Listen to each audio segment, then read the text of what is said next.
a shark. Do. This just reminded me to take a pound of a 5-pound event. If you missed yesterday's, be sure to go back and watch that. If you already saw it, then go ahead and keep watching. I'll see you later. Bye! Next movie to come ashore from the same disc as Toxic Shark is Shark in Venice. David must face the vicious killer sharks that are protecting the long-lost fortune of Medici, or the Mafia will kill his girlfriend.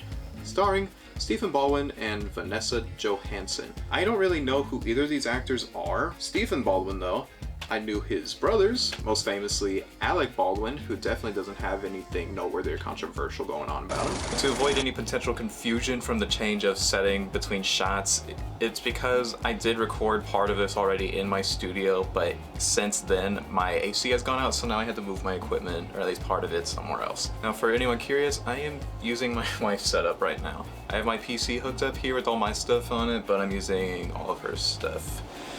I can't take credit for any of the decorations this time.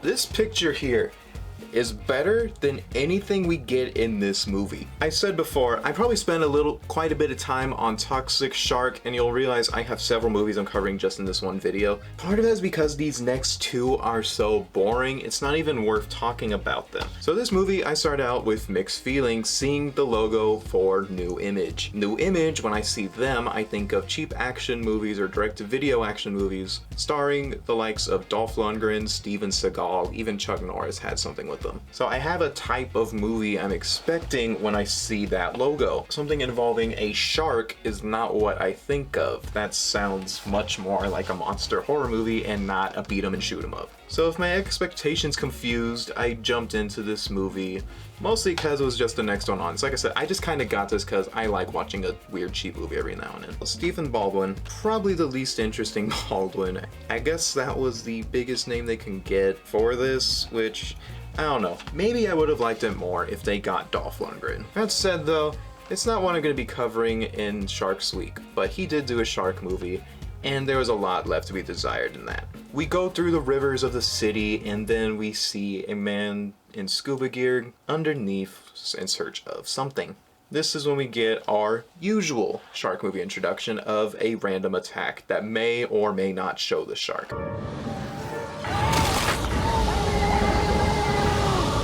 What I will say about this one, it already looks more film-like in some regards, but it still feels cheap because once again, this is just a direct-to-video. It didn't have anywhere near as high a budget as something I would go to the theaters. Honestly, it's a cool idea, an interesting setting. It's just, as you can see, that's what makes the idea cool. What we get in the actual movie goes against that. This guy's supposed to be looking for some treasure hidden beneath the city, I guess, and it can only be accessed through the water. It has something to do with the Mafia. We're now introduced to Stephen Baldwin's character, and he's a professor at the Oceanographic Institute, and he has a heckler during his lecture about a dive that he had gone on. And this guy looks like a very bald-headed Rami Malek. I don't know. I don't know if I thought that the first time I saw him, but now I can't not see that. During this lecture, we get introduced to sharks. And part of why I don't particularly like this movie, like I did the last one, or even though the last one was using the CG shark a lot, which, can you blame them? That's probably the easier way to do it, rather than getting an animatronic or a really good puppet. This one, I think, just uses a lot of stock footage or something, which I do know that this studio does a lot. They'll even reuse footage from their other movies to put into newer productions. After his lecture's finished, he receives a message that his dad had died on a dive. Turns out that was the diver we were watching, not just some rando. He actually knows the character. And here's where I go into the talking about them reusing footage. This bit where they go into the history and we're seeing all these knights fighting, this is where I get confused, because if I saw the movie about the crusade, what they're showing here, that would have been a more fun movie to watch than this, because we're not going to get anything on the levels of this whole castle siege again.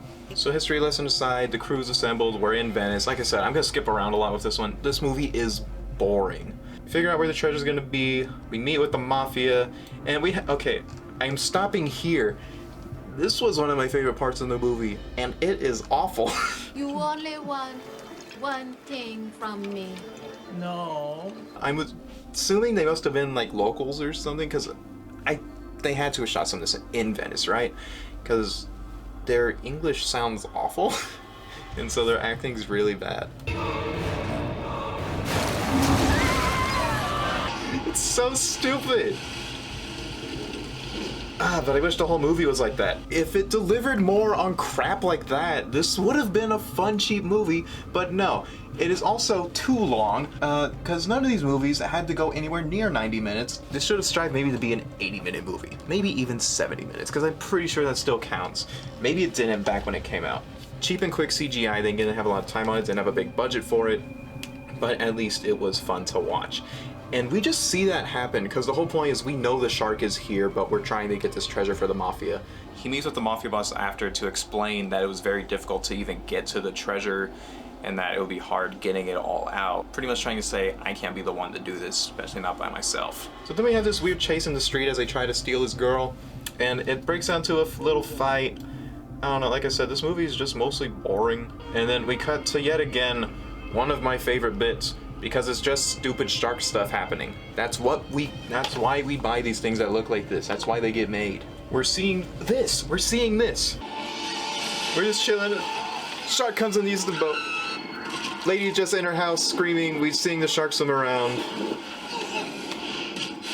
This is what the movie needed to be. Look, just a random beat of carnage out of nowhere. We got the thing that happens on the cover, kind of. We don't really get a good look at the shark, except the random, like, footage of an actual shark just kind of vibing in the water. And so I said that thing earlier about the new image reusing films. There's this bit where Stephen Baldwin's asleep in his hotel room, whatever, and there's this whole thing of this guy setting up a grappling hook to break in. The footage used here, I watched first time in a Van Damme movie, and I have seen it used in at least 2 or 3 other movies by New Image. Not even sure which one's the original. I imagine it was possibly the Van Damme movie, just because he was definitely the bigger talent that they could get at the time, and they probably put more money towards that movie. And we end up in this whole shootout, which like I will say, the shootouts and stuff like that we get in this don't look bad. It's pretty on par for what they are. A direct-to-video action flick that still used squibs, and they're decent. This leads to our next big chase, and suddenly a fight scene. And like I said, this movie's really boring. This last, like, 30 or so minutes, I kind of got a little into because it just turned into an action movie, and that's the type of thing I like watching more. I like fight movies, things with guns. I'm pretty simple that way. So we get into this whole fight in a carpentry workshop for some reason, and it's kind of fun. The Mafia guy, he gets a chainsaw. Stephen Baldwin's using the furniture to fight back.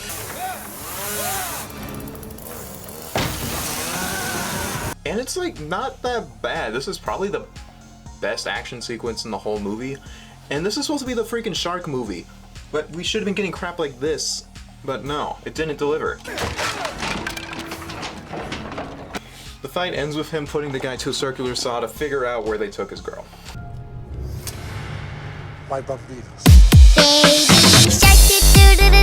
Baby shark, And then he gets caught finally. And then it's revealed that the reason there's sharks in Venice is because of the Mafia. So his idea was putting these sharks in to prevent other people from getting what they're there for, but also the sharks essentially work as his bodyguards because once they grow, they can't really get out. This whole revelation was essentially just one last pull to force him to dive back into the water to go get the treasure. So he goes down with some people, the shark appears, of course, because I mean, was there no better way to do this? I don't know. It's a ridiculous plot that I feel like could have worked. So they find it, and of course their plan is to just kill him so they can take it all for themselves and not have to worry about him. But as you can probably figure, it's not going to quite work out how they want it to. We also learned that the other woman that was with them was part of who set them up. She knew all along, and she was in on it. So Trader Girl has her one shot of redemption because she feels too many people have died and that there's no need for anyone else to. This leads to a whole standoff, there's a police raid, and she ends up redeeming herself by saving David's life. Is that what his character's name was supposed to be? My final notes on this whole movie is that I don't hate it or anything. Well, I kind of hate it.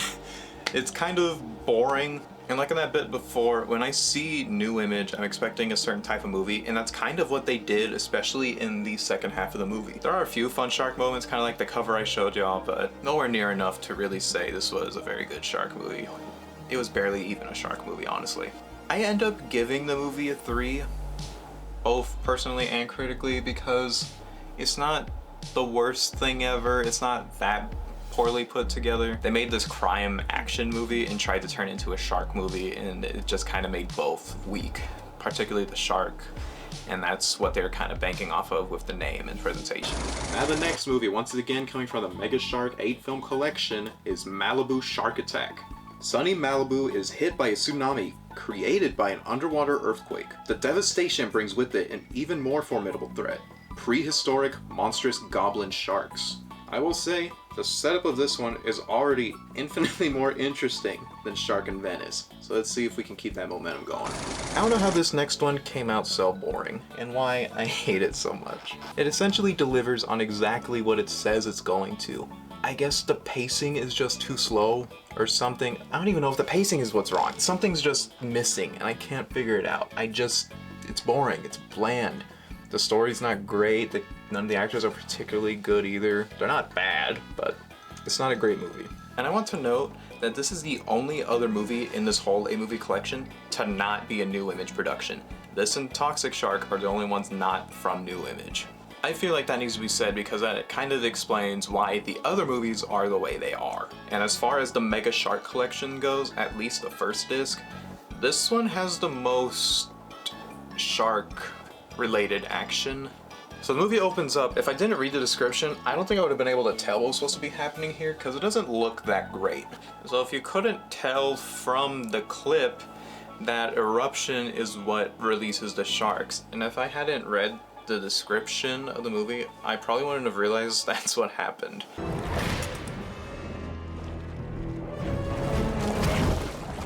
The movie kicks off with the beach sequence, just kind of showing people hanging out at the beach. Luckily, they don't spend too long on this before cutting straight back into the shark action. And I feel like what ends up dragging this movie for me, I don't care for any of the character drama because it's presented so weakly and poorly. Part of it is spent introducing our main cast, which mostly comprises of lifeguards and then a couple of their friends that are also at the beach. So one of the people we're introduced to is one of the beach goers, and I thought I recognized her. It turns out she was in one of the Final Destinations, and if I'm right, she's the girl that dies in the tanning bed. They just got engaged with a ring that they just found. We do get a nice little bit seeing the sharks are on their way, and they actually look kind of cool. I will give the movie that. I like the idea of it being this goblin shark instead of just another movie using a great white. A bunch of them do that just because Jaws did it. So there's this whole bit that they're mad about this construction going on that's gonna essentially cut business at the beach because they'll be in the way by putting more property on the beach. I think that's a good way to summarize that. It's just establishing that there's another set of people we gotta worry about later. I guess the whole point is they're trying to keep the beach open or something, but again, that's gonna have nothing to do with anything. And I just realized I left this here. So they were showing back and forth this dude doing the, what is that, parasailing? Is that what that's called? Properly introduced to one of the goblin sharks, and I will say the shot of it in the water is not that bad. And as you'll know, this one has multiple sharks attacking at the same time. And it's here we actually get a pretty decent gory bit. I was actually surprised it looked as nice as it did. Well, gross as it did. And it kicks off a kind of good sequence of the lifeguard trying to rush her way to them, but she's realizing there's more sharks on the attack. I also like the touch of the people flying over and then the guy that has his guts hanging out with the blood dripping on her. I think it was just a nice little touch. I wish I could feel the same way about the rest of the movie. They of course evacuate the beach, and then after this, our main people, they gather together and go check out this one shark that ended up on the beach. They have to try to figure out what the hell it is, and this woman is explaining to them that it's this shark that should be extinct. And she's saying this because she doesn't want them to kill it. The funniest part. So the sharks emerged from a volcano that erupted under the water, created a tsunami. Those waves are finally reaching the beach, and that's what sets up the rest of the movie. And I'm upset that we're half an hour in, because that means there's still a whole hour of this to go through. Go, go, go, go, go! So they take shelter in the lifeguard's post, and what ends up happening, they essentially get flooded in because the whole beach is now underwater. The Final Destination girl gets cut, and then we see the shot of her blood going through the floor into the water, and this is going to be what draws the sharks to them.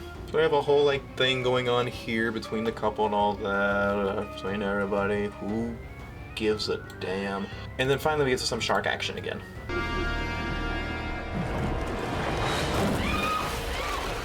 So the goblin shark gets there and just right through the floor and eats the one that didn't want to kill the sharks. And I kind of forgot this back and forth part because I don't really remember caring about any of the other people. Like, I don't care about this group at all either, but they're clearly our main ones to worry about. They're trying to just get out too from where they are, and this girl for some reason had the bright idea that she could just swim across. And I think you can figure where that leads because she ends up turning around and...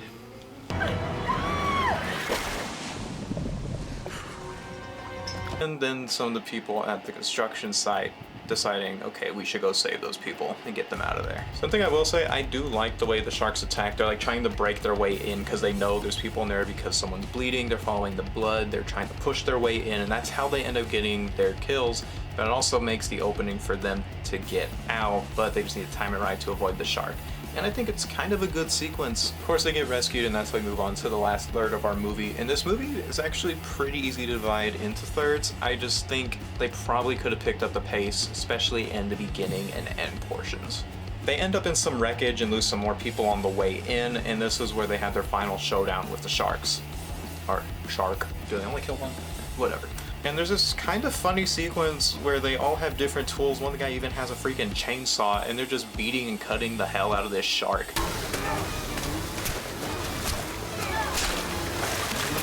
It's just kind of weird to me how so much happens in this movie, but it still manages to feel like nothing happens. It's just really slow, and I don't think too many of the actors were really giving it their all. It's just weirdly too slow, and I don't feel like a lot of the actors were really all that great to pull it off. And that's why I'm a little disappointed to say this is the one that came the closest to actually being kind of a fun shark movie. But somehow it failed, even though it kind of did what it was supposed to. I, for some reason, thought a lot more of them died. I guess I wanted more of them to die, because that would have been more entertaining. I mean, it's supposed to be this, like, monster horror. But most of them make it out, all is well, I guess. And that's kind of it. I'm just skipping through. For some reason, Heather, whichever one that was, had multiple doubles. There was someone just credited as Yellow Cap, boat person, boat driver. Driver number 2 was credited before driver number 1, and one of them was really just Bikini Girl. While I'm thinking about it, I feel like there was a bunch of people at the beach, so I don't know who they're crediting. I don't know, like I said, I skipped through a lot of it because there's just a lot of dialogue that means nothing, and I hate movies that do that. I gave it a 3 out of 10 as well. I feel like I need to drop that. I don't get how this was boring with so much happening. I was a bit impressed with the overall presentation and content. There was some legit action, the sharks did enough. Because there really was quite a bit of the shark attacks. They drew them out fairly well. There was never that many sharks on the screen, but yeah, it's not the worst thing, not the best. I don't think I'm ever gonna watch it again though. And now ending the first disc of the Meg-A-Shark 8 film collection is Sharkman. And let me tell you, it was annoying trying to find the right IMDb listing for this, because when you look it up, 2 movies pop up by different directors with different casts but very similar plots, and the pictures don't even match up. But the one you'll find is the right one because you'll see this one actor listed every time, even though it reads like the other movie didn't have him at all and that someone just screwed up the listings.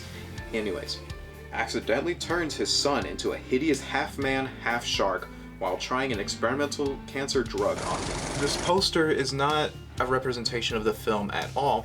The film was also called Hammerhead, or even Hammerhead Shark Frenzy or Shark Frenzy, and I'm still not sure if there's another Sharkman movie or not, because if you go on IMDb, the one that's listed as Sharkman is the wrong one. It shows pictures of this weird, like, cartoony looking shark, but then if you go to Hammerhead, that's the one that is actually called Sharkman, that's in this collection, that's on Tubi, under the name Sharkman, with this poster. It was just so confusing trying to figure out if I was looking at the right thing or not. This one again is from New Image, just like Sharks in Venice. This one I feel like had the more interesting setup because the setup actually revolved around the shark. It's about a guy that was trying to work on medicine, his son got sick, and he figured, well, sharks can't get sick, let's try to use that and put it into people. And it didn't work as he would have hoped. So I think this one I am gonna skip around a bit just because I feel like character-wise this one doesn't matter. This one is much more action heavy. So this one actually does start with a shark attack, but we don't really get a good look at the shark. They start off at business place, meeting. Our main guy and his team are being sent to go meet with an old associate that is going to present them his new project and the progress that he's made. They haven't seen him for a while. In fact, they fired him because of what he was doing. He then end up at the lab where we find out there's dudes actively working on the Sharkman. It's a dead end. Now he's more shark than human. He's got his dude here, which the funny thing about this guy, I don't know how well you can see it, he has an injury from being bitten by their shark, and it stays that bright red for the entire movie. So I can only assume he's constantly bleeding. They're doing this weird experiment with women specifically, and trying to have them interact with the Sharkman, and it does provide some shark babies. The woman pretty much always dies. Baby shark do do do do do do. Baby shark do do do do. Just look at that thing. This is probably the prettiest thing in the whole movie. I wish they just had a whole thing dedicated to these guys. So we get brought to the island in a weirdly Jurassic Park type fashion. This leads to them being given a whole presentation on what exactly he's doing here and why he's doing something between shark and man. Never get sick and perhaps live forever. Now you might notice he did this presentation in a weird little room. That was so he could trap them in here to kill them off because they kicked him out because they thought what he was doing was too extreme. And so this is really just him taking revenge for being dismissed for his work. They of course freak out, but he doesn't want to let them leave and tell the world what's going on. So he has armed guards come in to be sure they stay in there as he tries to drown them out, leaving them up for grabs for Sharkman. There's a bit of a baby shootout with the Sharkman. I don't know, I still can't tell. So they're able to get out with the help of the fact that an AK was left in the room. The way the guy lost his gun, it looks like he forced himself to lose it. Like, it doesn't look like he dropped it on purpose, but it doesn't look like a total accident either. Like, I mean, obviously he was supposed to drop it for the sake of the movie, but I mean, if we're looking at this like something that's just happening, him dropping it just looked off, but they would not have been able to totally get out of here. They escape and we have this really weird shootout sequence where it's not much of a shootout. The movie insisted on using a sniper scope overlay despite neither of the guys having a sniper. And they use that more than once, and I don't get why. And the funniest part in this whole shootout, not even really a shootout, it's only going one way, this whole one-sided shootout, no one gets hit except their people that I'm assuming they work for or with on the boat. Hold your fire! And because you can't do a shark movie in the actual ocean with boats and not blow up one, there's gas cans on there that get shot. The fire spreading is like a weird mix of CG and practical fire. And I point this out because it looks funny, because you can tell they didn't actually set the boat on fire for the bit, because I mean all the actors are on there, so it's like safety concern obviously. But it just looks funny because the shots they show, I'm pretty sure must have been pulled from other movies, because it looks like it's somewhere completely different. That's not this boat. Which is funny because so many shots got fired. The only people that I think got hit in this whole ordeal were their people. So I'm gonna be honest, the dude that gets attacked by the shark here, I forgot he was a part of the group. He gets his leg bit, so they have to, you know, tie a little something on him so he can still not die. And then they have to carry him and he has to hobble his way around the island now. For a good chunk of the movie, it involves them mostly being chased around by the scientist and his guards, trying to kill them so they can't get off the island and tell the world exactly what's going on here, because he wants to be able to keep conducting his research and working on his experiments. And this really weird thing happens. The girl gets Evil Deaded. And if you don't know what I mean, there's this bit in Evil Dead, this girl gets trapped in vines on a tree. I'm not gonna go any further than that. It happens to her here. Nothing even sort of like this happens again. That's just here. But she gets out fine. The rest of our people, however, stumbled across one of the guards and find a trap that he was laying. They end up killing the guy with his own trap, which is just one of those like the punji spikes, is that what they're called? That were used in Vietnam. It's just something like that. And like I was saying before, we're halfway through the movie. Most of the action has been between the people. Very little of it has actually done with the shark. And of course, right when I say that, the daughter, girl, she gets attacked by the Sharkman. In the jungle, mind you. It's not in the water.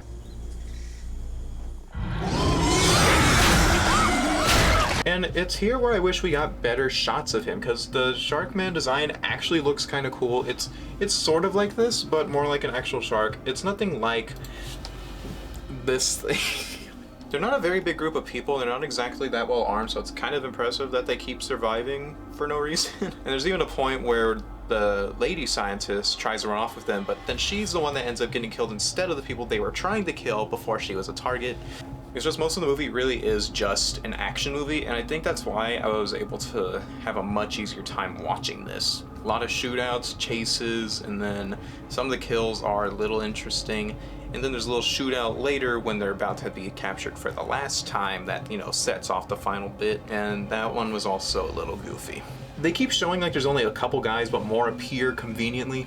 No one's getting killed really during this whole exchange, and the helicopter that they're trying to get on gets shot up a lot. And what happens is it takes like no damage until they're gonna take off. But next to that happening is that other big helicopter we saw earlier, and when they're forced out, he's shooting up the hell out of this helicopter to the point that it blows up from him shooting up the AK, something they couldn't do to the boat. So the boat got blown up because they happened to hit a gas can. He was able to shoot up the giant military style helicopter. Meanwhile, the thing that looks like a news chopper took more damage than anything else and just happened to blow up right when they were about to get away. So because of their failed attempt, they have to jump off the helicopter before it can blow, and I don't get how, but the main guy, he got separated from them, so the old man and the woman, they got captured. The woman, she got tied up so she could be, I guess, impregnated by the Sharkman, and the other guy's just there to be food. And it's here that Sharkman bites the hand that feeds and takes the main bad guy's arm. My son.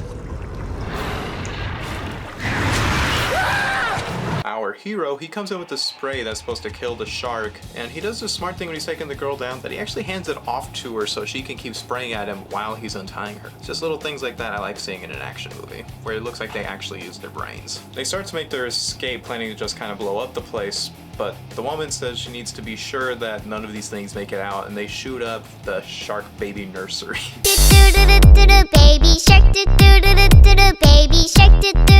Evil scientist reveals that he actually didn't die, but they put him down just as fast as he reappears, and the couple makes it out, no problem.